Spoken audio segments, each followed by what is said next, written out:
Welcome to the Talegate Podcast with your host, Al Blanton. At Talegate, we celebrate the rich history of sports in the state of Alabama. So come with us as we relive great moments, great games, great players and coaches, and in the process, preserve memories for a lifetime. So you've won 13 games in a row. I know that can present challenges. What's your message to your team, and what do you think is your biggest challenge at this point? Yeah, that's a good question. You know, when I've been fortunate, whether it's as a player or as a coach, and this is my fifth year now as a head coach, to be in some of these situations, and I think I've experienced some different approaches, again, whether that's as a player or a coach. And I've really moved to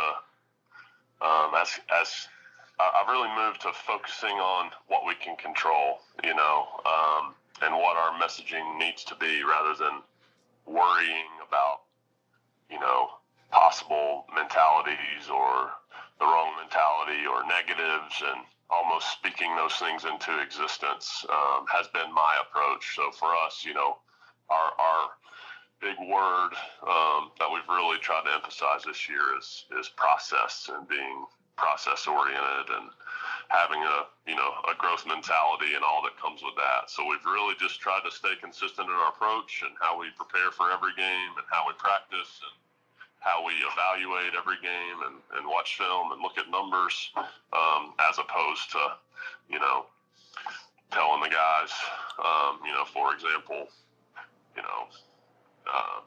can't, get complacent, and those types of things.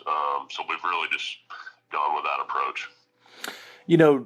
Division II, and people that aren't necessarily insiders, they may not understand how good a basketball it is at that level. Do you feel like there's a misconception or even misunderstanding about the quality of basketball at the D2 level? I do, and I was even guilty of that.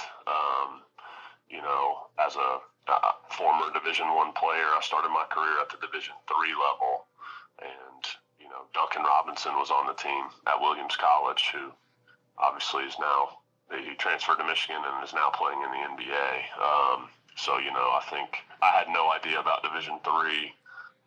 The talent level and caliber of player there was much higher than my expectations, and I think it's similar with Division II. And you've seen, at a lot of different places, Division II guys having success at higher levels.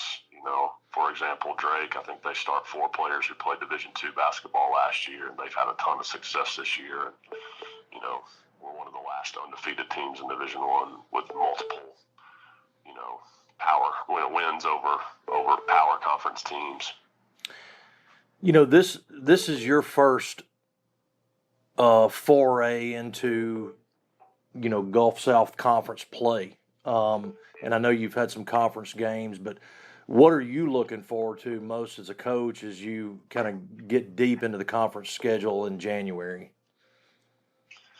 I mean, it's number one, it's a really good league. I've been really impressed with the talent level, and then also just the physicality in our league has really stood out to me. It's a very physical league, from guys just driving, not taking no for an answer, drawing fouls, rebounding, defensively building a wall. So that has really stood out to me thus far in conference play. And, I'm just, nothing particular I would say I'm looking forward to, other than just, continuing to have a growth mentality with our team, and hopefully we can, just stay hungry and continue to learn from every game, win or lose. Our goal is not to, obviously we all want to win a championship, but our goal is not to, win X amount of games. It's to get as good as we can possibly be. So, I look forward to that the most. You've got a tough schedule, but you've got a tough, road games are always difficult, and you've got some tough road games ahead. You go to Valdosta on the 23rd, and then in February you go to Montevallo. What do you feel like is the key to picking up some road wins and having some road success in this conference? Well, I mean, I'm very much a one game at a time guy. We've got to focus on Montevallo at home right now.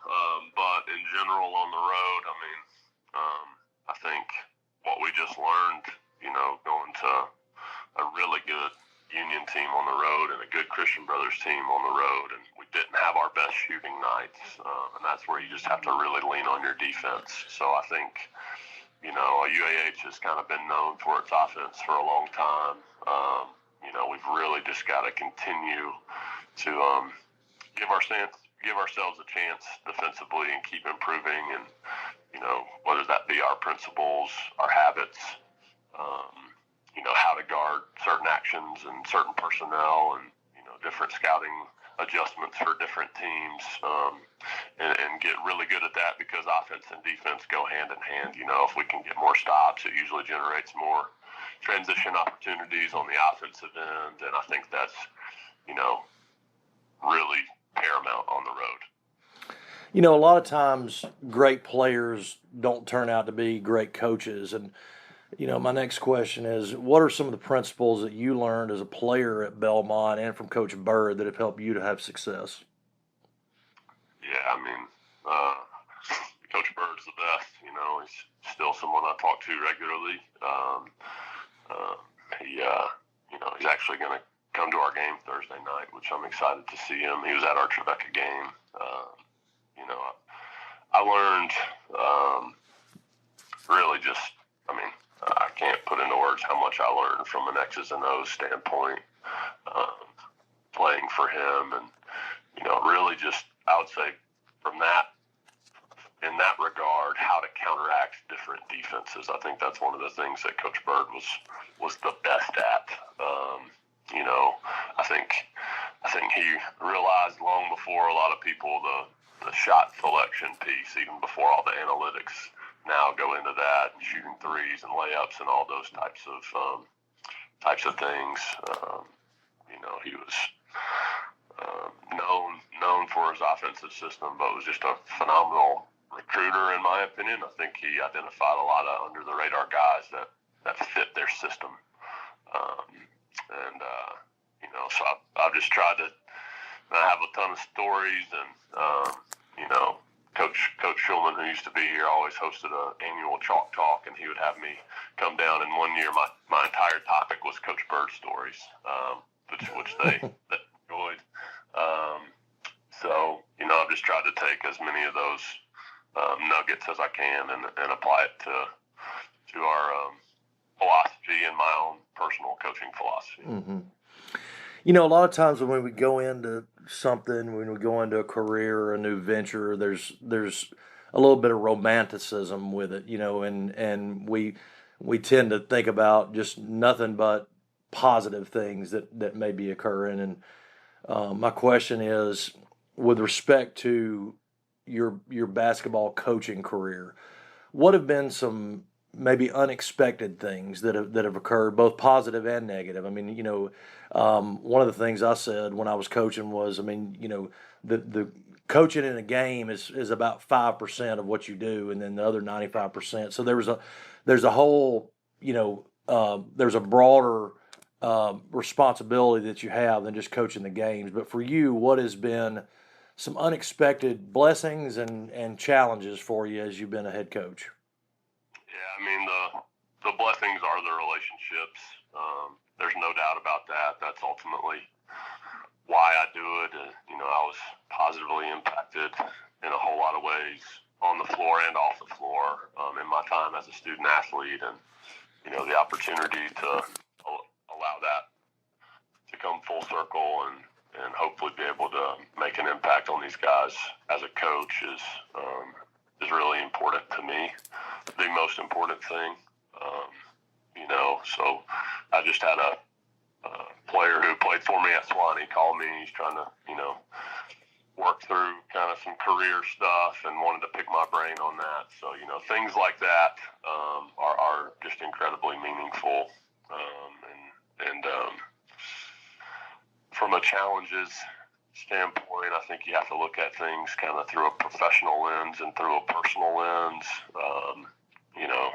Professionally, there's a lot of challenges that come with being a coach. There's a lot of, you have to have pretty thick skin, I would say. There's going to be a lot of people who would do it different, and they're not always, they're not necessarily wrong. There's a lot of different ways to do this, and you have to just do your homework and decide the best approach, and kind of not let, kind of the old John Wooden saying, not let praise or criticism get to you.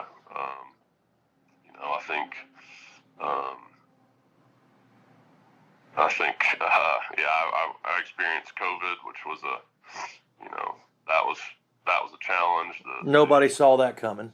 Right. Yeah. Right.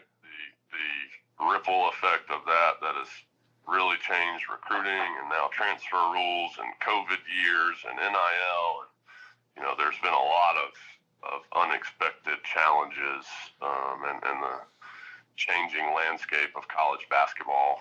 And I think it's going to continue to change. So just, navigating that, I heard, some stories of coaches who their spring, they were done with their freshman recruiting class, and it used to be a lot of,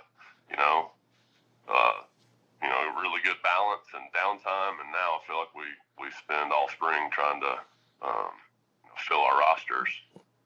So I think that's a big change. And then just personally, as a father of two children, 2 and under, just the balance of that, it's kind of hard sometimes. Maybe don't feel like you're spending enough time at home or at work, which can be a tough balance to navigate. So your daughters are both under 2? 2.5 and almost 9 months. Wow. Yeah. So you're really having to balance, everything. I mean, you got to go home and be a husband and be a dad and of 2 young children. And, my next question is about recruiting, but I mean, you got to be on the road. I mean, how do you balance that? Well, I've got a rock star wife, first of all, who understands, she's from a sports family, and, understands that it's not just my job to coach, but we're a coaching family, and just can't give her enough credit that she embraces that and gets to know the guys and has the guys over for meals and cooks, and, brings our daughters to practice and things along those lines, which are really important.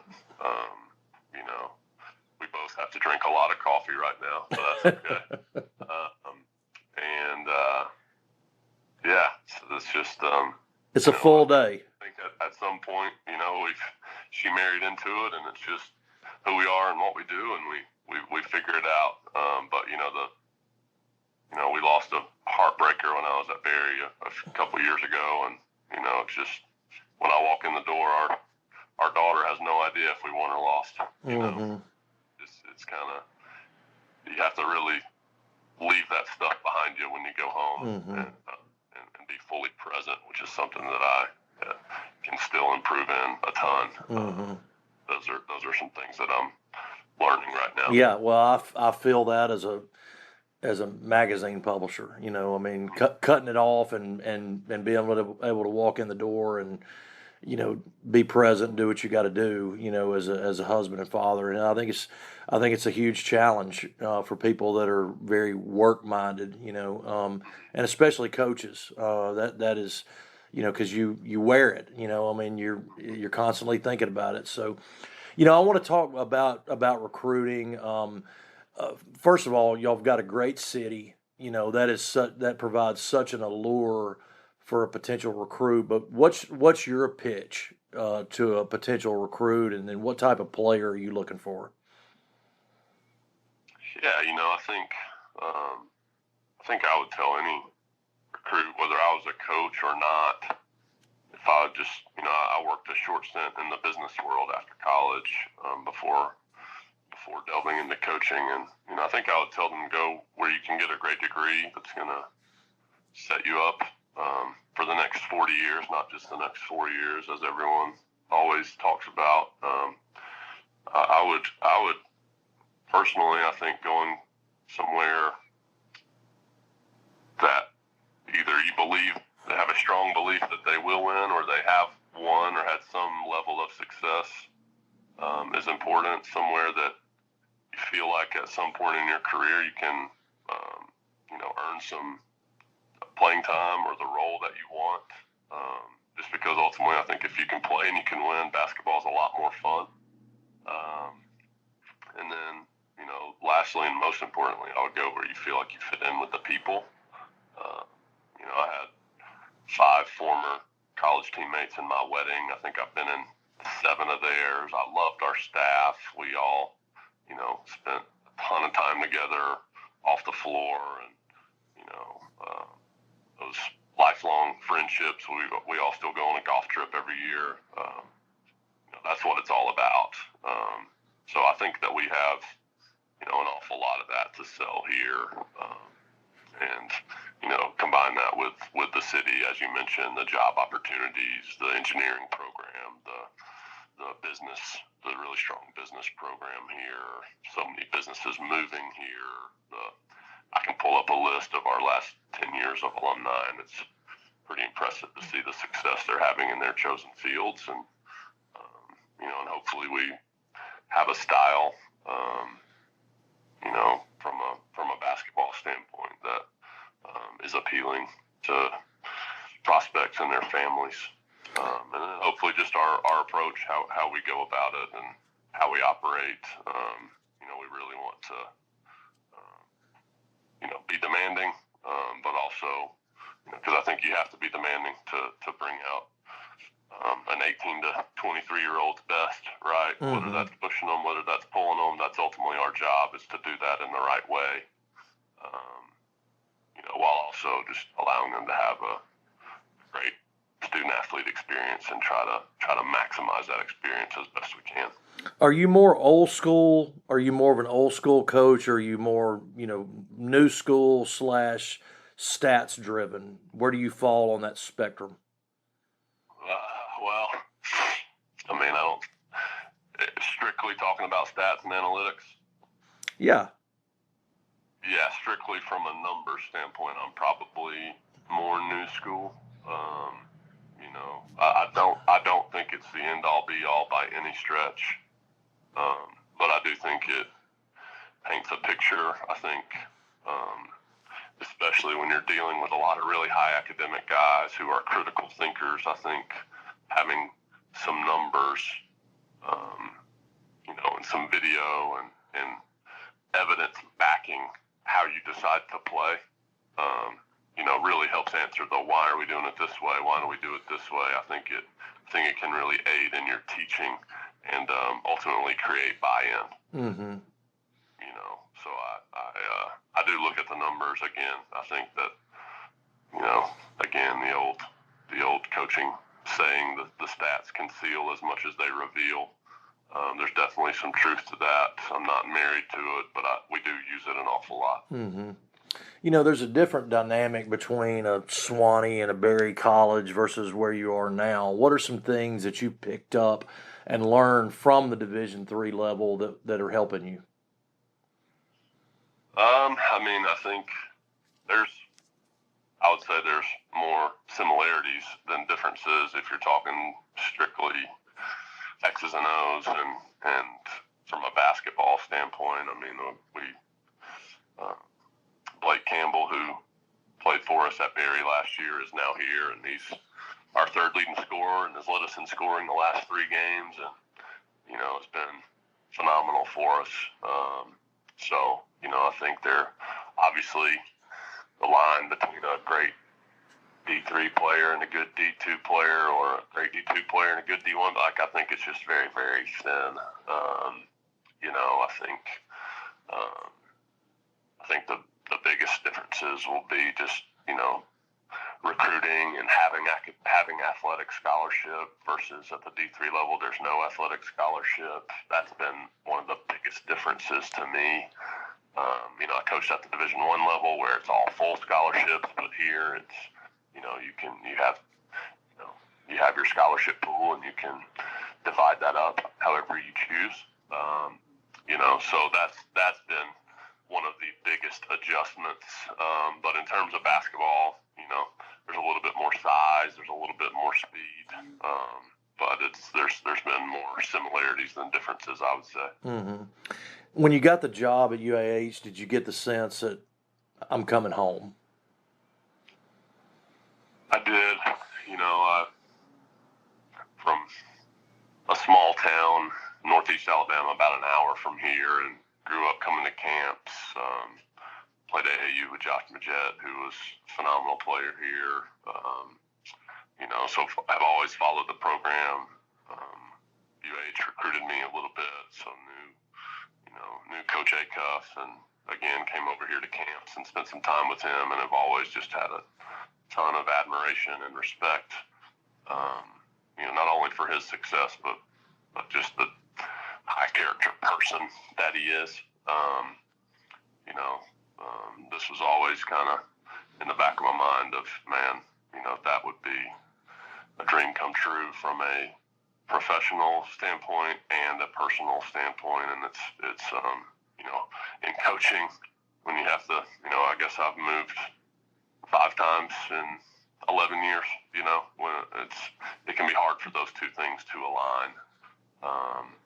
To be able to live in the city of Huntsville and have our family here and be closer to my parents, as we are a growing family, has been, it certainly had the sense of we're coming back to Alabama, close to home. And, I just, every day I walk into the office and into our gym, I feel very, very blessed. Mm-hmm.